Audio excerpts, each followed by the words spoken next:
대한민국의 국민 여러분 안녕하십니까? 인도 태평양 전략연구원의 최수용입니다. 오늘 제가 전해드릴 말씀은 최근 1919년을 대한민국의 건국 시점이다라고 주장을 하고 있는 이종찬 광복회장의 이 돈키호테 노름에 대해서 제 이야기가 아닌 우리나라에 살아있는 보물이 한 분 계십니다. 그분의 존함은 이동자 복자이신데 이름이 이동복입니다. 그분은 지금 저희 아버지하고 지금 연배가 비슷하신 인생의 대선배시고 또 저에게 있어서는 거의 연배가 부모님 세대 같은 그런 분이시죠. 그런 분이 제가 왜 우리나라의 보물이다라고 하냐면요. 이분도 굉장한 수재셨어요. 경기 고등학교와 서울대학교를 나왔고 또 제가 국가안전기획부에서 초년병 때 이분이 하는 행사를 제가 가서 중국어 통역을 한 적이 있었는데 그날 그 좌중을 압도하는 그 이동복 당시 특보의 그 연설 능력과 그리고 좌중을 휘어잡는 그의 그 대화 이런 걸 보면서 저는 매우 젊은 시절에 감격적인 장면을 볼 수가 있었습니다. 그런데 이분은 비단 당시 최고 학교였던 경기고등학교, 서울대학교뿐만 아니라 정말 외국어라고 하는 그 당시에 영어, 또 역사, 또 정치, 철학, 군사 안보, 거의 모든 방면에 있어서 정말로 걸어다니는 컴퓨터다. 살아있는 전설이라고 할 수 있는 바로 그런 분이십니다. 그러니까 이 광복회장이 이종찬이라는 사람이 이제 되어서 이런 아주 해괴망측한 이야기를 내뱉고 있으니까 그의 경기고등학교 선배 되시고 또 인생의 선배가 되시는 이동복 전 국회의원이자 이동복 전 우리 중앙정보부 국가안전기획부의 특보셨던 우리 이동복 의원께서 대한민국 1919년 건국론을 주장하는 이종찬 광복회의 돈키호테 노름이라는 글이 지금 시중에 인구에 회자되고 있습니다. 자, 그러니까 돈키호테라는 게 어떤 인물입니까? 제가 기억하기로는 어렸을 때 세르반테스라고 하는 작가가 지었던 소설 같은데 아주 해괴망측하고 비정상적인 상념에 사로잡혀서 이상한 행동을 하는 그런 주인공이 바로 돈키호테 아니겠습니까? 그래서 이 새로운 돈키호테가 탄생했는데 그 돈키호테가 바로 광복회 회장 이종찬이다. 이런 말씀이에요. 즉 광복회라고 하는 비루먹은 말을 타고서 등장한 이종찬이라는 대한민국의 돈키호테가 대한민국 1919년 건국론이라고 하는 부러진 창을 들고 75년에 대한민국 역사를 왜곡, 변조하겠다고 하는 2023년판 풍차 허물기 전쟁을 선포하고 나서고 있다. 그러니까 이 시작하는 문장 딱 한 달락만 봐도 얼마나 이동복 전 의원께서 이 이종찬을 가소롭게 본다. 정말 일일지구 부지외호, 하루 강아지 법무서인지 모른다 하듯이 구상유치, 입에서 젖비린내 나는 놈들의 그런 수준으로 지금 평가를 하고 있습니다. 자, 이러한 한국판 돈키호테 이종찬이 6월 22일 자신이 제23대 광복회 회장에 취임하는 것을 계기로 해서 광복회 모든 문서에는 서기 연호 대신에 대한민국 연호 사용을 하겠다 공표를 했습니다. 자, 그 대한민국 연호는 1919년을 원년으로 표기하는 것인데 이에 따르게 되면 2023년인 금년은 대한민국 105년이 되어야 하겠습니다. 자, 이런 것이 돈키호테가 아니라고 하면 도대체 무엇이 돈키호테인가를 묻지 않을 수가 없죠. 도대체 이 무슨 미친 짓이겠습니까? 이 돈키호테 이종찬의 광복회가 2023년을 대한민국 105년이라고 표기한 문서를 들고 다닌다고 한들 과연 대한민국의 어느 누구가 이러한 귀신 씨나라 까먹는 미친 수작을 상대해 준다는 것인가 말이죠. 도대체 1919년 대한민국 건국론은 그 자체가 사실적, 객관적 근거가 없는 허구입니다. 역사의 왜곡과 날조의 바탕을 둔 터무니없는 억지 주장이라는 것입니다. 이와 관련하여서 제일 먼저 중요하게 인식해야 할 역사적 사실이 있습니다. 그것은 1919년 3.1 운동 일어나고 난 직후 4월 3일 중국 상하이에서 수립되었던 대한민국 임시정부와 1948년 8월 15일 서울에서 수립된 대한민국과는 아무런 상관관계가 없는 별개의 실체라고 하는 점입니다. 1948년 대한민국의 수립은 1919년 대한민국 임시정부를 뿌리로 해서 이루어진 것이 아니기 때문이죠. 1910년 조선은 일본에 의해서 강제 합병된 후에 국내외에서 끊임없는 항일 독립투쟁이 전개되어 왔던 것은 엄연한 사실입니다.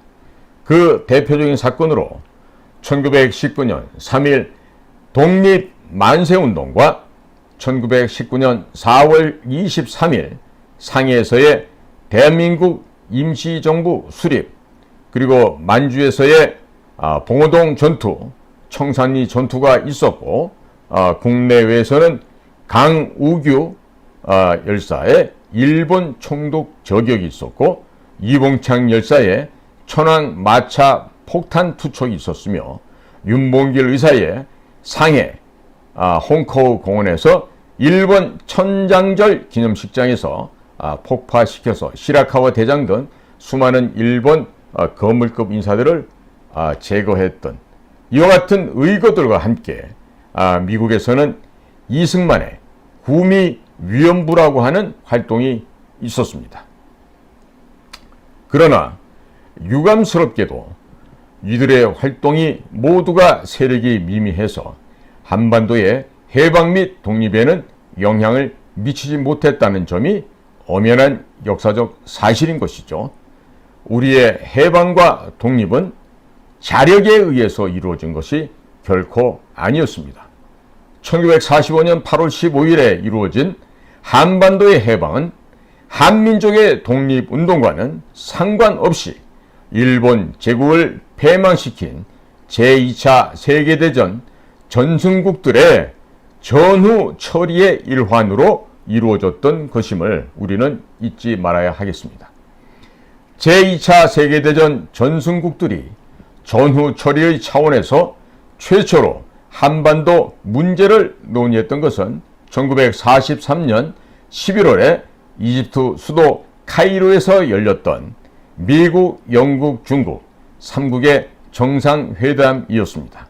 이 회담에 참석한 미국의 프랭클린 루스벨트 대통령과 영국의 윈스턴 처칠 수상, 그리고 중국의 총통이었던 장제스, 이 분들은 한국민들의 노예 상태를 고려하여 전쟁이 종결되면 적당한 시기에 그들을 독립시키기로 한다라고 합의했던 것입니다.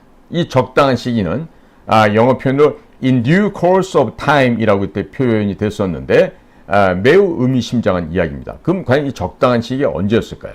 그리고 이 카이로 회담은 연이어서 그 뒤에 개최되었던 테헤란 회담 1943년 11월이었고 또 얄타 회담 1945년 2월, 그리고 포츠담 회담 1945년 7, 8월, 이 기간 중에 미국, 영국, 소련 3국 간의 1년의 정상회담에서 거듭 재확인되었지만 한반도의 독립을 어떻게 이룩할 것인가에 대해서는 아무런 구체적인 합의가 없었습니다. 자, 그러한 구체적 합의가 없는 상태에서 1945년 8월 15일에 일본의 무조건 항복을 맞이하게 되었었고, 일본으로부터 해방된 한반도는 미소 양국 간의 합의에 의거하여서 해방과 동시에 북위 38도선을 경계로 하여 진주한 미국과 소련 양국군에 의해서 남북으로 분단이 되었습니다. 한반도 문제에 대한 전승국들의 최종적인 합의는 1945년 12월 모스크바에서 개최된 미국, 영국, 소련 3개국 외상회담에 몫이 된 끝에 한국인들의 준비 부족을 이유로 해서 즉각 독립이 아닌 5개년간 신탁 통치와 함께 신탁 통치 기간 중에 자치 능력 함양을 전담할 수 있는 과도정부 구성을 미소 공동위원회에 위임하는 것으로 결론이 났었습니다. 그러나 1946년과 1947년에 열렸던 미소 공동위원회가 문제의 과도정부 구성에 실패한 채로 결렬이 되고 말았습니다. 미국은 한국의 독립 문제, Problem of Independence of Korea, 이 한국의 독립 문제를 1947년 가을 유엔 총회 의제로 상정함으로써 한국의 독립 문제는 제2차 세계대전 전후 처리의 차원을 떠나서 유엔의 결정사항으로 변질이 되게 되었습니다. 유엔은 1947년 11월 14일 채택했던 총회 결의 112-2호를 통해서 한반도의 유엔 감시하에 실시되는 인구 비례에 입각한 자유총선거를 통해서 한반도의 독립국가를 건설하기로 하고, 선거 감시와 선거 관리를 위해서 유엔 한국 임시위원단 UNTCOK입니다. 운트카를 한반도에 파견을 하였습니다. 그러나 유엔 총회 결의 112-2호의 수용을 거부한 소련 측의 불호로 말미암아 이 유엔 한국 임시위원단이 북한 지역 진입에 실패를 하게 됩니다.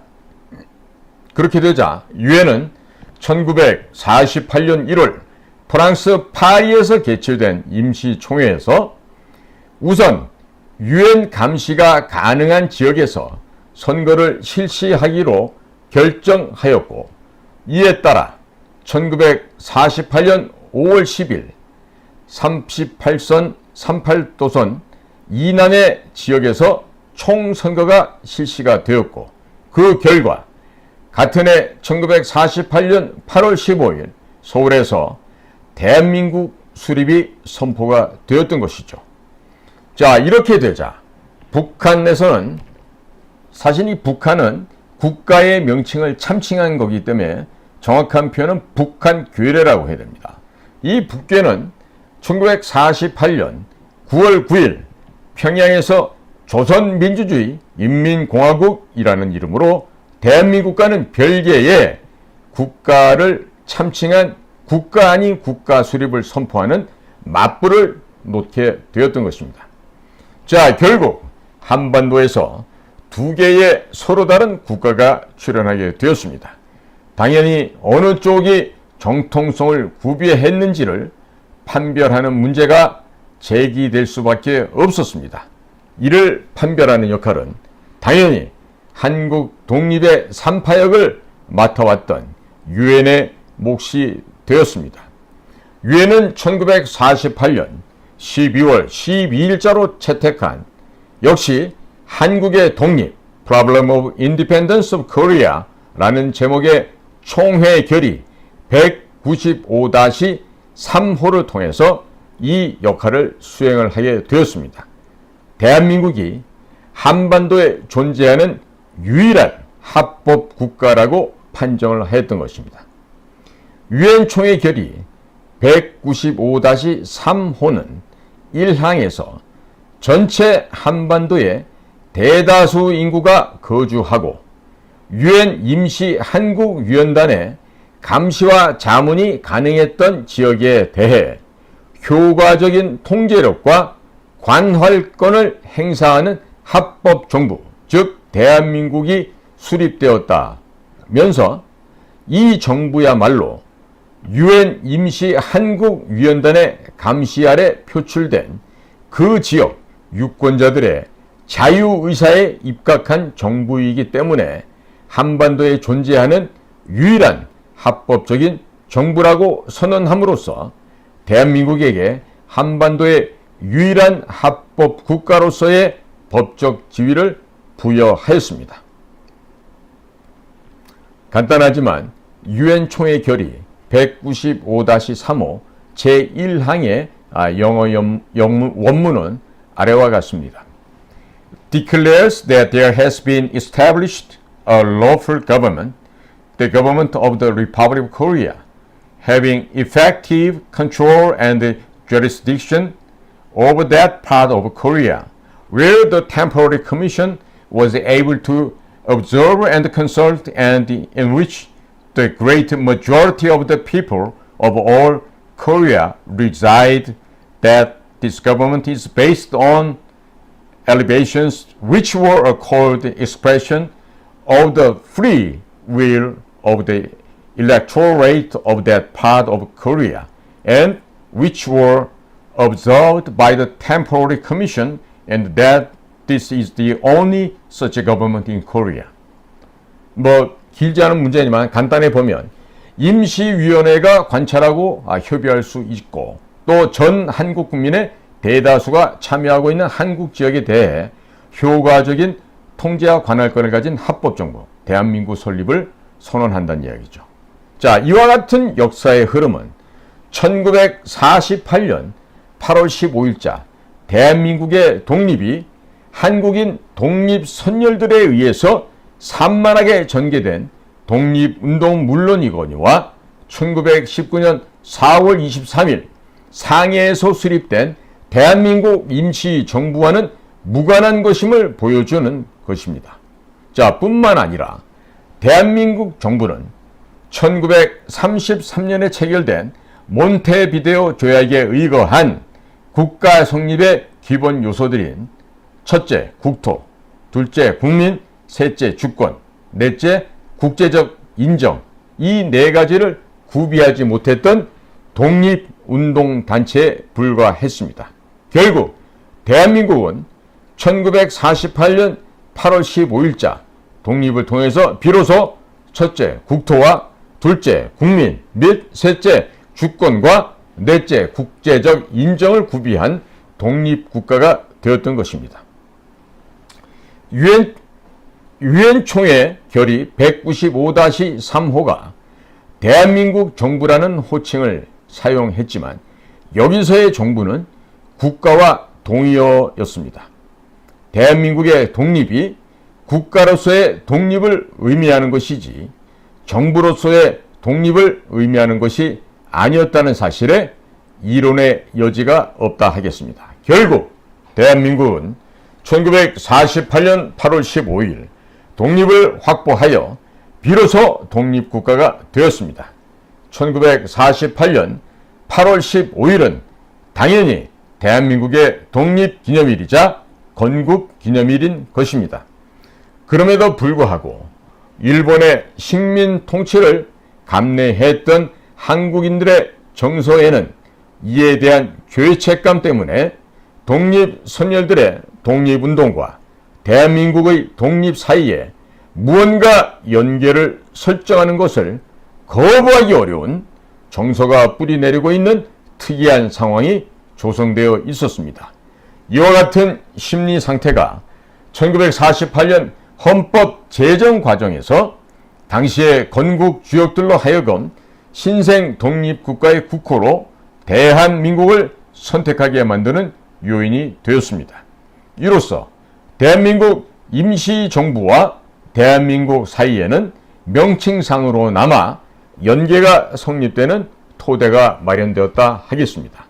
그러나 1948년 헌법 제정에 참가했던 건국의 주역들은 이 양자 사이의 관계에 대해서 놀라울 정도의 냉정함을 유지했다고 하는 것을 최초의 헌법의 전문이 보여주고 있습니다. 1948년 7월 17일자로 공포된 최초 헌법에서 전문에는 상해 임시정부를 직접 언급함이 없이 기미 1919년이죠. 기미 3.1 운동으로 대한민국을 건립하여 세계에 선포한 위대한 독립정신을 계승하여 이제 민주 독립국가를 재건한다 라고 기술하는 데 그쳤습니다. 계승의 대상을 대한민국을 건립하여 세계에 선포한 위대한 독립정신으로 특정을 하였고 민주 독립국가를 재건한다는 표현을 사용하여서 대한민국이 새롭게 건설되는 국가임을 분명하게 천명했던 것입니다. 그러나 건국 이후 70년의 세월이 경과하는 동안에 대한민국을 핥히고 지나간 수많은 정치 파동의 경랑들은 대한민국 독립의 성격에 관한 헌법 전문의 표현에도 그 상흔을 남겨놓게 되었습니다. 대한민국이 그동안 9차례에 걸쳐 헌법에 손질을 하는 동안 1980년 10월에 제8차 개헌 때까지 전문에 기술된 계승의 대상은 일관되게 3.1 운동의 위대한 독립 정신이었습니다. 그러나 이 표현이 1987년 12월에 제9차 개헌에 이른바 진보 좌파 세력의 요구가 수용되어 크게 손질되고 말았습니다. 3.1 운동으로 건립된 대한민국 임시정부의 법통과 불의에 한거한 4.19 민주 이념을 계승한다 라고 바뀌어버렸던 것입니다. 그 이후 이 나라의 진보 좌파 세력은 헌법 전문의 이 표현을 대한민국의 1948년 독립론을 부정하고 1919년 독립론을 옹호하는 이론적 근거로 적극 활용해서 오늘날에 이르고 있습니다. 그러나 결론적으로 말해서 앞에서 상세히 살펴본 것처럼 이들 진보 좌파의 이와 같은 주장은 모두 허구입니다. 대한민국의 독립은 독립운동 선연들에게는 송구한 일이겠지만 이들의 독립운동과는 상관없이 1948년 유엔을 산모로 하여 새로이 이루어진 것이면 이론의 여지가 없다 하겠습니다. 우리는 독립운동 선열들에 대한 송구스러움 때문에 그들의 독립운동 정신을 계승하는 것이지 하나의 독립운동단체에 불과했던 대한민국 임시정부를 국가로 의제하여 이때 의제라는 말은 이때 의제는요 우리가 의심하다 혹은 거짓이다 가짜다라는 이 한자입니다. 좀 다소 어려운 이야기인데 이 임시정부를 국가라는 것으로 거짓으로 이렇게 제정을 한다 이런 뜻이 되겠어요. 그래서 대한민국 임시정부를 국가로 의제해서 이를 대한민국이 계승해야 한다 하는 주장은 어불성설의 억지일 뿐인 것입니다. 이종찬 광복회의 돈키호테 노름이 가뜩이나 계속되는 좌우 이념 갈등으로 몸살이를 계속하고 있는 현재의 대한민국 풍토에서 또 어떤 모래바람을 불러일으킬 것인지 우려하지 않을 수가 없다 하겠습니다.